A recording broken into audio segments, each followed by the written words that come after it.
We've all become very cognizant of Jack and his story. And when Alibaba went public with the largest IPO in history, we knew a lot more about him. So I want to talk about his personal story. I want to talk about how many times he tried and failed and what kept him going. I want to talk about where he is today and how he got here, and where he is going and how he expects to get there. And if he gets there, what will it all mean for him and for the people that he wants to inspire? So I begin with this question, though, Jack. Why are you back at Davos? It's a long break for 7 years. I think my last trip here was year 2008. But I was coming for year 2001 for the Young Global Leader for Tomorrow. And remember, I never heard about the Davos when I came. But when I came, in the Switzerland, so many young people demonstrate. It was such a horrible scene that I was, and I asked them, why did they do it? They say, anti-globalization.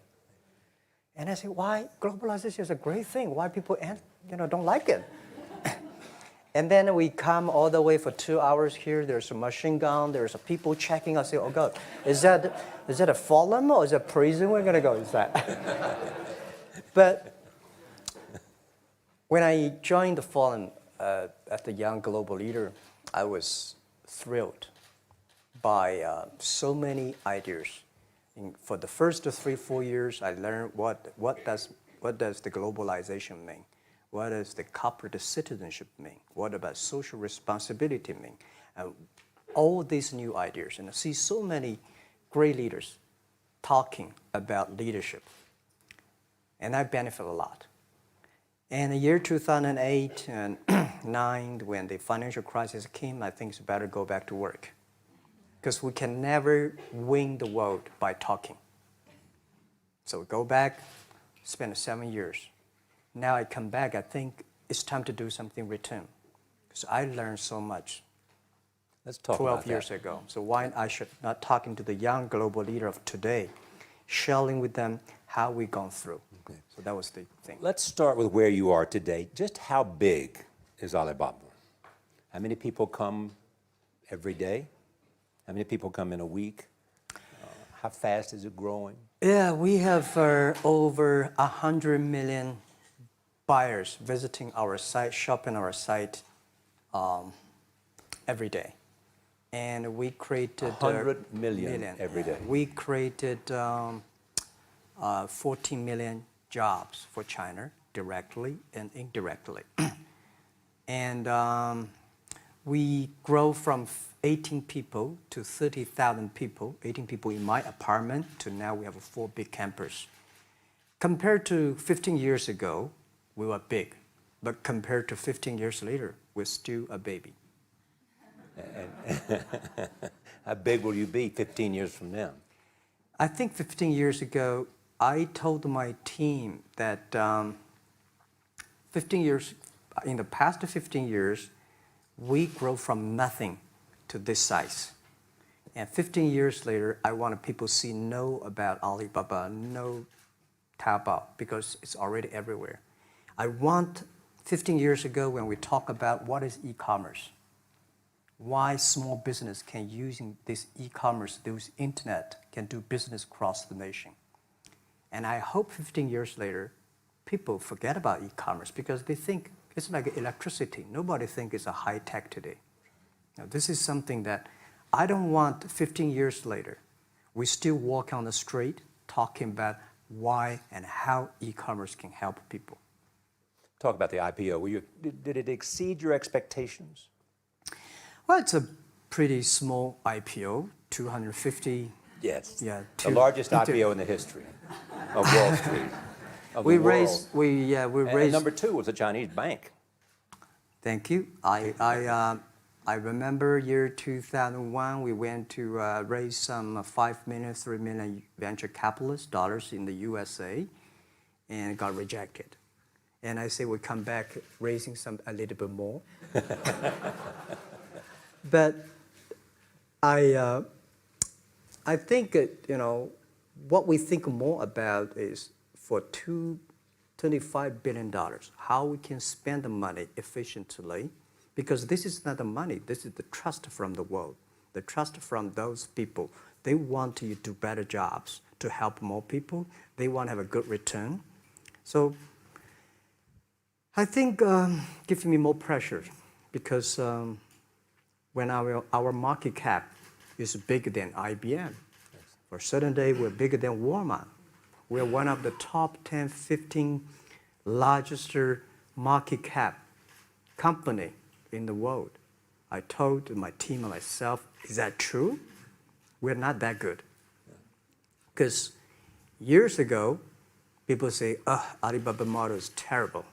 Does not make money, have this and that, all the big bad things, because Amazon is better, eBay is better, Google is better, and there's no such model like Alibaba in the USA. So I told myself and people, we were better than people thought. But today, when we are that big size, I said, no, we are not that good as people thought. We're just a company 15 years old. Average age is 27, 28 years old, young people. We're doing something that human beings have never tried. So I want to talk about the future. Let me take you back to when you were born in Hangzhou, where the headquarters still are. Yep. And your campus is there. You don't have a loot, don't move your loot. Your headquarters roots are there. there. Yeah, you found it there, loot there. You grew up in the 60s. 64. Born in 64. That was the time of the Cultural Revolution. Yeah, it was the end of the Cultural Revolution. It was, well, my grandfather was a tiny landlord, was considered, after liberation, was considered to be a bad guy. So I was, I know how tough it was when I was a kid. You tried to get into 3 colleges. Each time they rejected you. No, I tried. There's examination that young people, if you want to go university, you have to take the examinations. So I failed 3 times. Right. But a lot of fail. I failed for funny things that I failed a key primary school test for 2 times. And I failed 3 times for the middle schools. And you will never believe in Hangzhou, my city, there's only 1 middle school that lasts only 1 year. It was changed from primary school to middle school because our graduates of our school, no middle school accept us because we were too bad. Yeah. They would become a middle school. What effect did it have, though, being rejected? Well, I think we have to get used to it. We're not that good. Even today, we still have a lot of people reject us. I think when I graduated from universities, and before for 3 years, I tried to fill in the universities. So I applied jobs for 30 times, got rejected. I went for a police, they said, no, you're not good. I went to even the KFC. When KFC came to China, come to my city, 24 people went for the job. 23 people were accepted. I was the only one guy. And we went for police. 5 people, 4 of them accepted. I was the only guy that I received it. So to me, being turned down, rejected. Oh, by the way, I told you that I applied for Harvard for 10 times, rejected. I know I'll be rejected. I just don't want to say that. Yeah, sorry now. 10 times you wrote them and said, I'd like to come to Harvard. Yeah. And then I told myself, someday I should go teach there, buddy. I think that can be arranged. Richard Nixon came to Hangzhou. Yeah. And after that, tourists flooded the place. Yeah. And that's how you learned English. Yeah. I really like I don't know why, at 12, 13 years old, that time I suddenly fell in love into the language, the English. And there's no place you can learn English at that time. There's no books, English books. So I went to the Hangzhou Hotel, now called Hangzhou Shangri-La Hotel, because that was the hotel can receive the foreign visitors. So every morning for 9 years, I showed them around as a free guide. and they taught me English. And I think that changed me. Today, I'm a 100% made in China. I've never got a one-day train outside China. Yeah. And when people talk to me, say, Jack, how can you speak English like that? Why sometimes you talk like an Western guys? I think that was the 9 years. These Western tourists opened my mind because everything they told me are so different from the things I learned from the schools and from my parents. So now I have a habit. Whatever I see, whatever I read, I use my mind. Think about for 2 minutes. Is that how Ma Jun became Jack Ma? Actually, Jack, the name was given by a lady in tennis. She's a tourist. She came here and she said, came to Hangzhou. We become a pen friends. Ma Ring is so difficult to pronounce.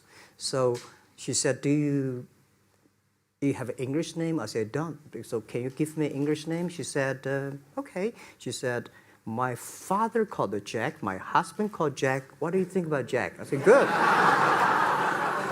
So I've been using that for that many years. Yeah. First visit to America, 1995? 1995, yeah. I came here for a project helping the local government to building up a highway. And you tried the internet. I tried the internet in Seattle and in a building called the U.S. Bank. I don't know whether the U.S. Bank is still there or not, but there's a building. And my friend opened a small office, which is like only 10% bigger than this room. And there are a lot of computers in there. And he said, Jack, this is internet. I asked, what is internet? He said, search whatever you want. At that time, they used Mosaic, very slow, right? Yeah. And I said, I don't use it. I don't want to type because computer is so expensive in China. If I destroy it, yes, I cannot pay. He said, just to search it. So I searched the first word, beer. I don't know why, because it's easy to spell, baby. And I see beers from Germany, beers from USA, beers from Japan, but there's no beer from China. And I say, okay, type the second word is China. No data. Nothing. Nothing. And I said, 1995. 1995, no data about China.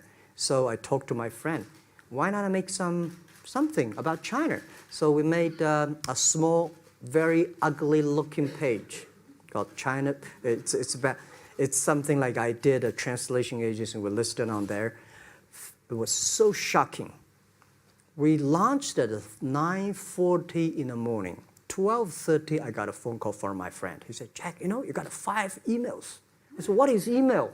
And they said, these are the things. So people so excited. Where are you? This is the first time I see a Chinese website on that. How can we can we do something together? So I think this is something interesting. So we should do it. Why did you call it Alibaba? Alibaba?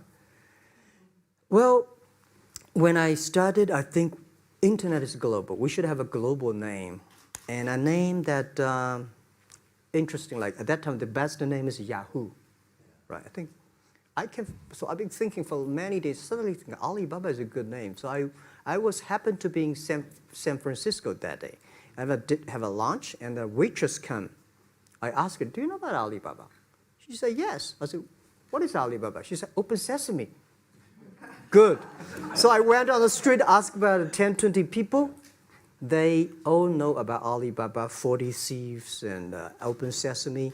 And I think this is a good name. And start with A. Whatever you talk about, Alibaba is always top.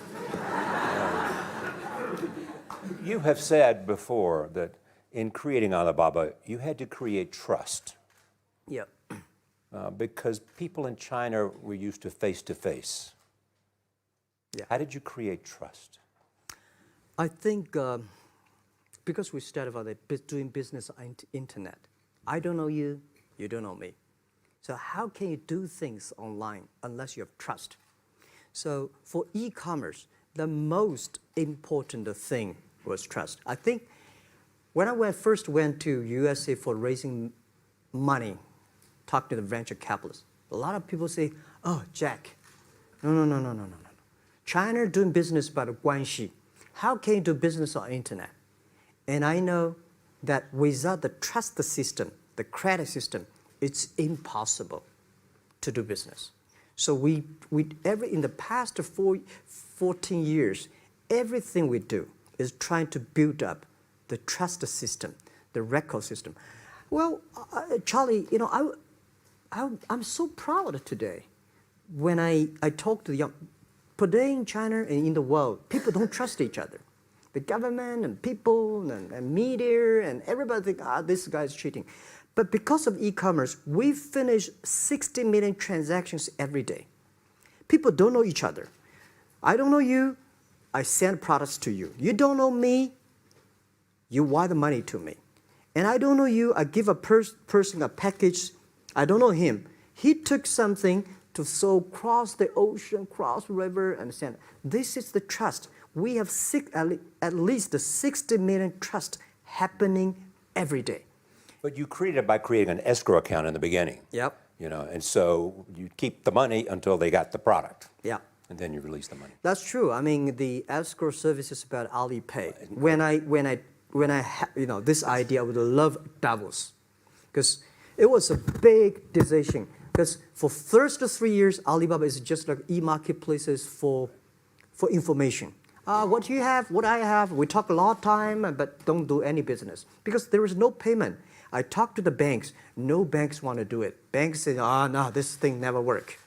So I don't know what to do. Because if I start to launch a payment system, it's against the financial legal laws.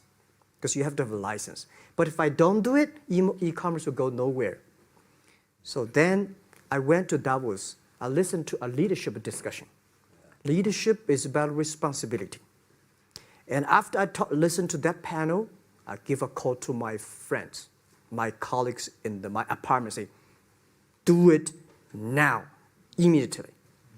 If something wrong, the government not happy about that, if one body has to go to the prison, Jack might go to the prison. Because it is so important for China, for the world, to build up the trust system. And if you do not do it, and do not do it properly, stealing money, money wash, no trust record, I send you to the prison. That was the thing. And people don't like it. So many people I talked to at that time for Alipay, they say, this is the stupidest idea you have ever got. But I say, I don't wear the stupid club as long as people use it. Now we have 800 million people using this Alipay. Stupid things, if you do it better, is better. Alipay is a privately held thing. It's not part of Alibaba. No, it's a private. private. Let me talk about money for a second. Yeah. You have never gotten money from the Chinese government? No. None. I want it at the beginning, and later I don't want it, because I think if the company always think about picking money from out of the government pockets, that company is rubbish. Think about how can you make money from the customers and market and then help customers succeed. That's our philosophy. No money from Chinese banks? No. I at that time I want, and now they want to give me, I don't want it. Yeah. All right. Your relationship with the government. Mm-hmm. Yeah. What's your relationship? I mean, if they didn't, here's what some say, that you have existed in an environment that's not, they have restricted competition for you. And that's a pretty good thing to do for a private company. Yeah. I think the relationship with the government for us is very interesting. For the first 5 years, because I've been working as a part-time jobber for a government organization called Ministry of Foreign Trade, 1997, for 14 months. And I learned that you should never rely on government organization to do e-commerce. And I started a business. I told my people and team, in love with the government, don't marry them. Yes. Respect them. And a lot of people say, well, government officers talking about internet, the censorship and this, that, and they worry about. I think it's the opportunity, it's a responsibility talking to them. Tell them how internet can help. So you tell them we create jobs. Oh yeah, I think a lot of people debate and fight against them. And in the first 12 years, anybody come to my office, I sit down, talking to them, how we can help economy, how we can create jobs, why China will improve by the internet. I think because internet at that time is new to any government. And if you convince somebody, and you have the chance. So today I'm very talkative. That probably, this is why I talk to so many people. So, I mean, if the government comes to you and asks you to do something for them. Normally, when government comes say, Jack, can you do this project? I say no. I say no. I can introduce some friends who are interested in doing that for you.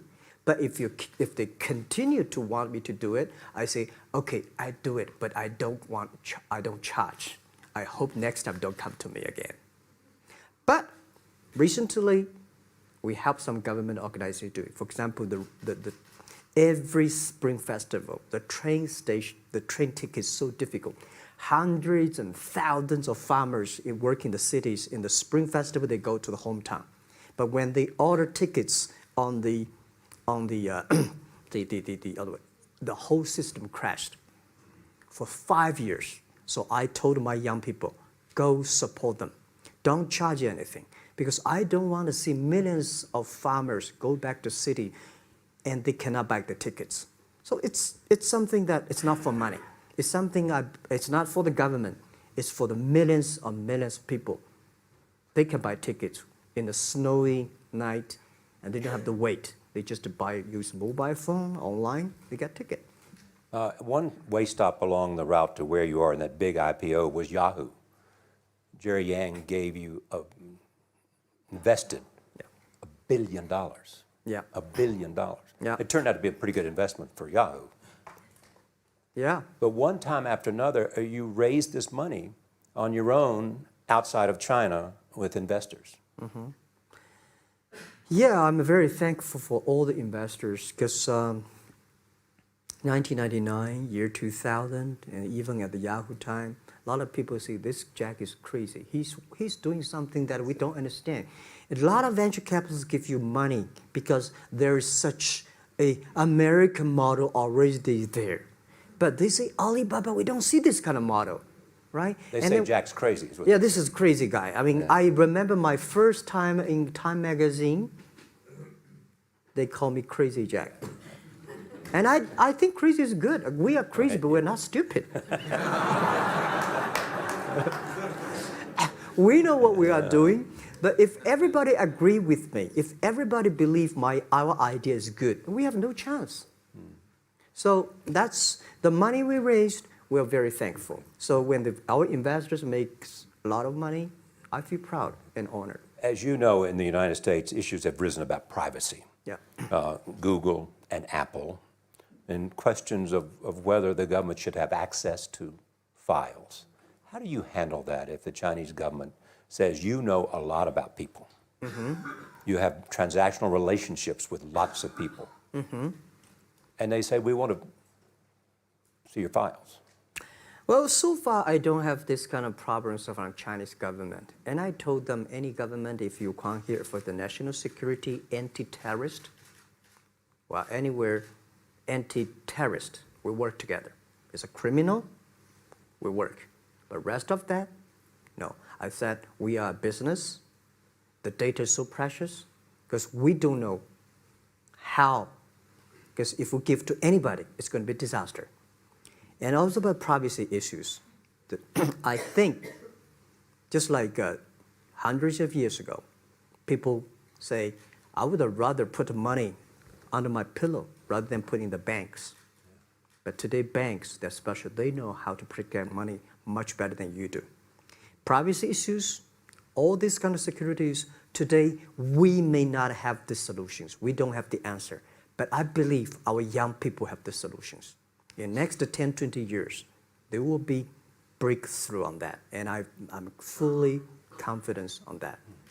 Your life is a testament to the idea that nothing is impossible. That if somebody says no, you say it's just the beginning. Where does that come from? Well, At the beginning, I never thought, I thought when I was young, I said, everything's possible. Now I know not everything's possible. When you have something, you have to think about, you have to consider about the others. You have to consider about the customer, society, your employees, your shareholders, society. There are so many things that I think if you continue to work hard, there's possibility. And I just feel that I'm enthusiastic about what we are doing. At the beginning, for the first 5 years, I just want to survive. And 5 years later, I think... That's 2000, from 90... Yeah. But later, I think, wow, so many people's life changed.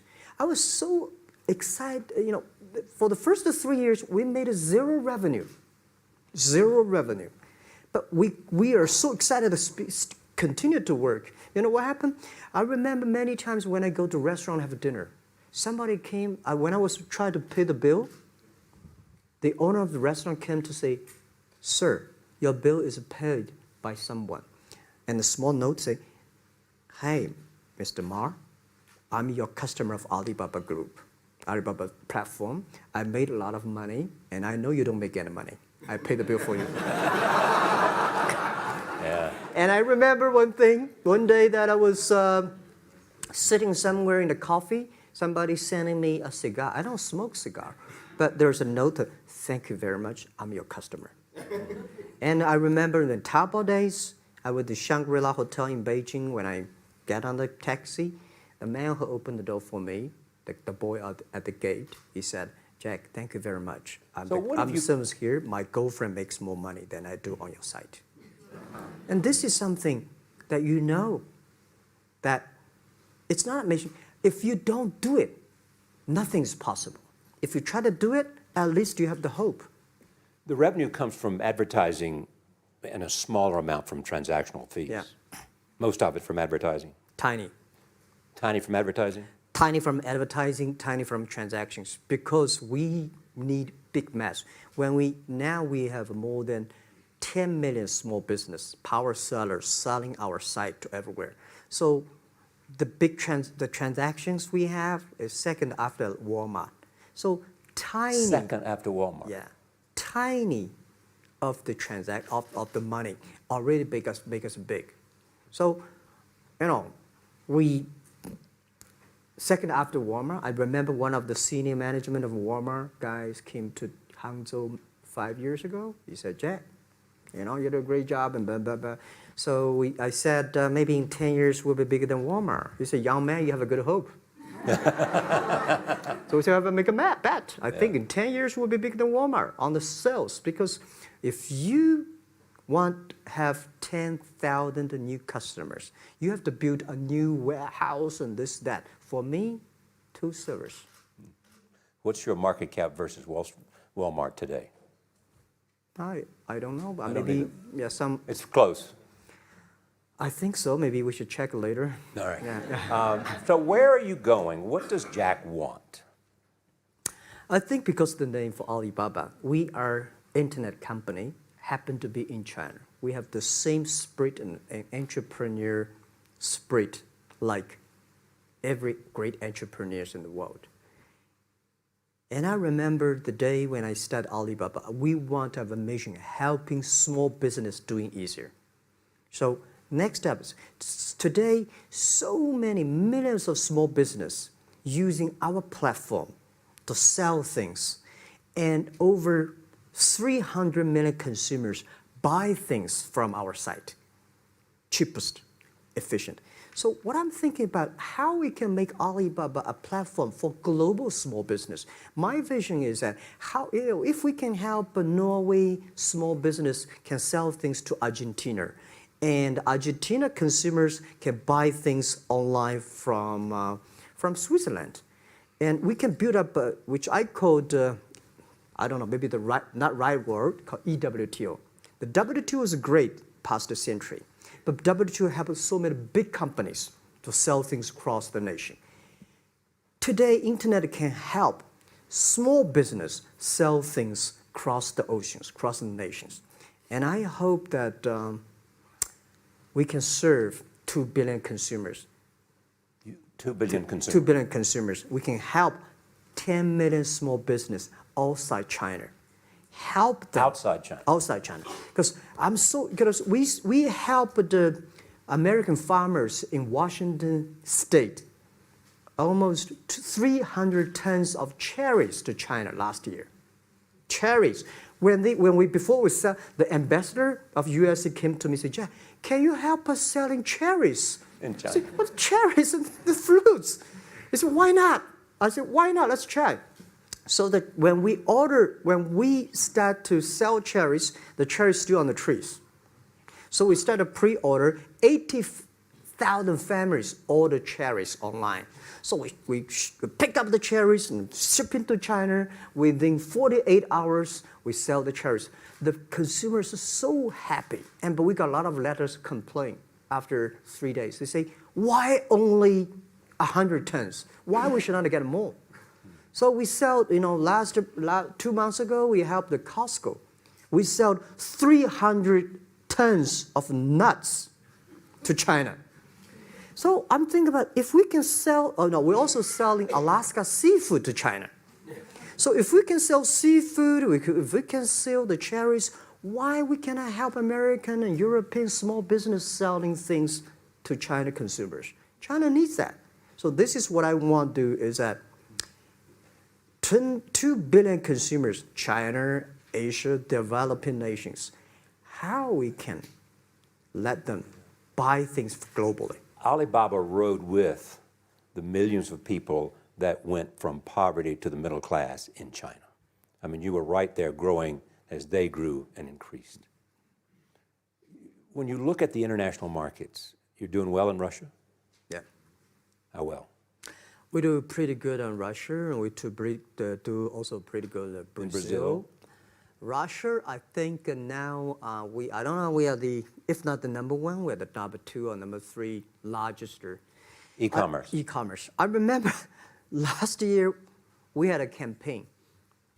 The campaign is that a lot of Russian girls and boys want to buy things from China. You know how many days a Russian girl placed an order and received the products from China?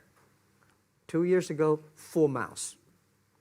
Even that, people are so happy about all the thing. And last year, the campaign, within 1 week, we crashed the whole logistics system of Russia. All right. You were also seen in Hollywood. Yeah. What are you doing in Hollywood? Well, I like the Hollywood innovation at the digital background. I learned so much about the Hollywood movies, especially the Forrest Gump. You love Forrest Gump. I love Forrest Gump. Well, why do you like him? Simple. Never give up. Never give up. People thinking he's dumb, but he knows what he's doing. And I was very depressed the day, year 2002 or 3 in the States, when a bit earlier than that. I was very depressed when I could not find out a way for the internet. And then I watched the movie in my friend's home, Forrest Gump. When I see him, I think, this is the guy we should learn from. Believe what you're doing, love it, whether people like it, don't like it, be simple. And like the word, life is like a box of chocolate. You never know what you can get, right? I never know I would be here talking to you and talking to Charlie Rose. I never know. But today I made it. I told my people in my apartment 15 years ago, guys, we have to work hard, not for ourselves. If we can be successful, 80% of the young people in China can be successful. We don't have a rich father, powerful uncle. We don't have $1 from bank, 1 cent from government. Just work as a team. So what do you worry about? I worry about it today. Young people, a lot of young people lose hope, lose vision, and start to complain. Because we also have the same period. Because when it's not a good feeling being rejected by so many people. We also depressed, but at least later we find that the world has a lot of opportunity. How you see the world, how you catch the opportunity. So, and the Hollywood gives me a lot of inspiration. You know? But you were out there for business. You were out there because you want to make movies and sell them. I want to make the movie for business-wise. We are e-commerce company. We have a lot of products that need logistic. But movie, TV, these are things you don't need logistic system. And movie probably is the best product that can help Chinese young people to understand. Because one thing I told the Chinese people, my friends, in American movie, all the heroes at the beginning, they look like a bad guy. Terrible things coming, they become a hero. And finally, they all survived. China, if you're a hero, all the hero died. So, because only dead people become the hero. So nobody want to be the hero. So you want to change the Chinese definition of hero? Yeah, I want to say hero. Today we have so many heroes who live in this world. Are you still writing these kung fu novels, or are you just reading them? I read them, and I start to write something.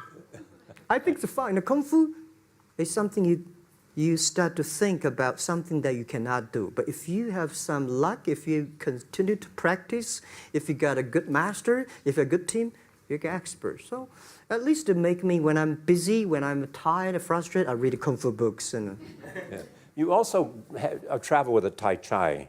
Am I saying that right? A trainer. Tai Chi? Tai Chi. Tai Chi. Tai Chi, yeah. What does that do for you, other than keep you in good health? I love Tai Chi. Tai Chi is a philosophy about yin and yang. Yeah. Tai Chi is about how you balance, how you work, like a competition. People say when I compete with eBay, say, you hate eBay. No, I don't hate eBay. It's a great company. You know, they come, I go. You know, Tai Chi is like, you fight here, I go over there. You put it on the top, I go to down, right? So it's a balance, right? You are heavy, I'm small, you know. When I'm small, I can jump. You're heavy, you cannot jump. So the Tai Chi is about a philosophy. I use in Tai Chi philosophy in the business. Calm down. There's always way out. And keep yourself balanced. And meanwhile, don't try to, because business is a competition is a fun. Business is not like a battlefield. You die or I win. Business, even if you die, I may not win. Right? So it's about fun. So Tai Chi gives me a lot of inspirations.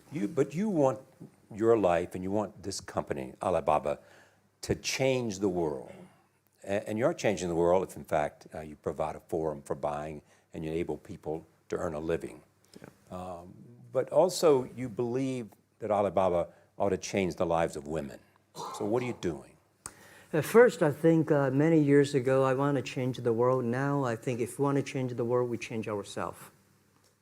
Change ourselves is more important and easier than change the world. And second is that I want to improve the world. Because it changed the world, maybe Obama's job. Because my job is to making sure that my team are happy. Because my team are happy, they can make my customer happy. If my customer, they are all small business. When they're happy, we are happy. About women, one of the secret source for Alibaba's success is that we have a lot of women. What percentage of women Well, among one Alibaba day employees? before, I think 2 or 3 months before we IPO, there's American journalist come to our company. She asked me a question. Jack, I've seen so many women in your company. I say, what's wrong?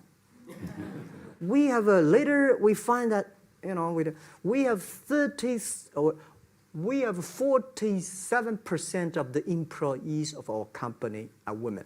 How many? 40? 47% of our company are women.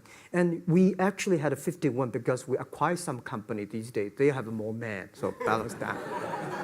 But these are women in top-level positions? 33% of the management are women, and 24% of the senior management, very top level, are women. We have a women CEO, CFO, CPO, Chief People Officer, and we have everywhere. And I think so comfortable to working with them because women, in this world, if you want to win in 21st century, you have to making sure that making other people powerful, empower others, making sure the other people better than you are, then you will be successful.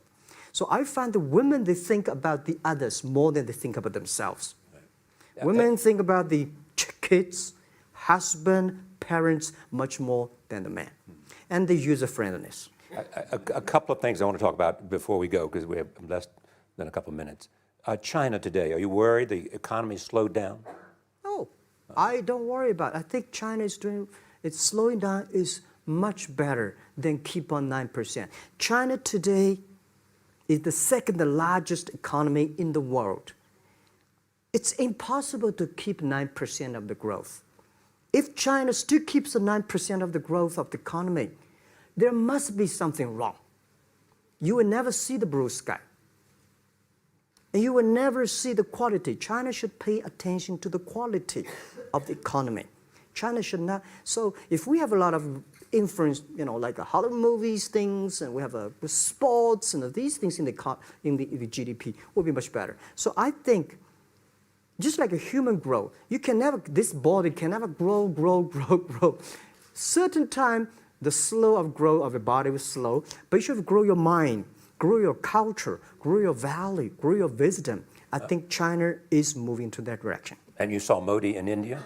Pardon? Did you see Modi in India? Not yet. I'm looking forward to that. So you'll go to India. Yeah. Finally, there's this. You're one of the world's richest people. Your company is one of the world's richest companies. What do you want beyond Alibaba? Well, by richest people, I was really not happy in the past 3 months when people say Jack Ma is the richest people of China. Global celebrity, they said. No, I'm not. When I started business, you are. I never thought, because maybe I am, but I think 15 years ago, in my apartment, my wife was at that time one of the 18 founders. I asked her, do you want your husband to be a rich person? I never said rich person in China, rich person in Hangzhou, or you want your husband to be a respected person? She said, of course respected, because she never believed, and I don't believe we'll be rich people. We just want to survive. But I believe when you have $1 million, that's your money. When you have $20 million, you start to have a problem. You worry about inflation, which stock to buy and this, that, had to come. When you have $1 billion, that's not your money. That's the trust society gives on you. They believe you can manage the money, use the money better than the government and the others. So I think today, I have the resources, do more things. With the money we have, with the influence we have, we should spend more time on the young people. And I would say, someday I'll go back to teach. Go back to school, spend time with the young people, and sharing with them what I've done. So the money is not mine. I just happily and having these resources, then I want to do a better job. Just tell them your story. Yeah, tell them the story and tell them that if Jack, I don't think in this world there are a lot of people be rejected more than 30 times. If we, the only thing we never give up, the only thing we're like a Forrest Gump, we keep on fight, we keep on changing ourselves. We don't complain. Whether you are successful or not successful, I find that people, when they finish the job, if they make the mistake, if they fail, if they always complain the others, this guy will never come back. If the guy only check himself, something wrong with me here, something wrong with me there, this guy has a hope. Jack, on behalf of everybody in this audience and a television audience around the world, thank you for taking your time to be with us. Thank you. Thank you.